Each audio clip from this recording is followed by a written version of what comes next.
নিয়েছি। তো এবারে আমি এটাকে গরম জলে দেবো, তাহলে কি হবে, আমি গরম জলে দিয়ে দিয়েছি, তো একদম সুন্দর সতেজ থাকবে পনিরটা। নিয়েছি এখানে চারমগজ একটু আছে, কাঁচা লঙ্কা আছে, টমেটো আছে।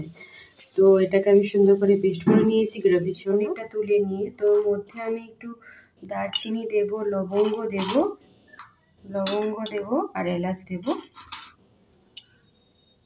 তো এবারে আমি লবঙ্গ, এলাচ, দারচিনি দেওয়ার পরে একটু আদা দেবো। এখানে নিরামিষ পনির বানাচ্ছি, জাস্ট আদাই লাগবে।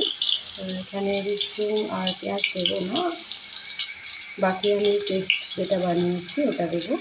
এই টমেটো, চারমগজ বানিয়েছি, তো এটা আমি দিয়ে দেবো।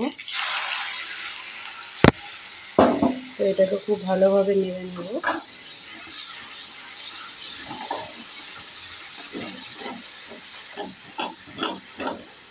নুন অ্যাড করবো, চিনি অ্যাড করবো 1 চামচ। বাস খুব ভালোভাবে আমি মশলাটা কষে নেব।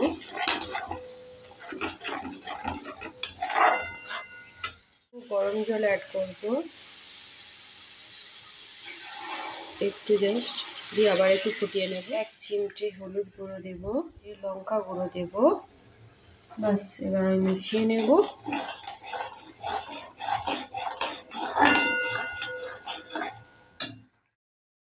তো রেডি আমার পনির।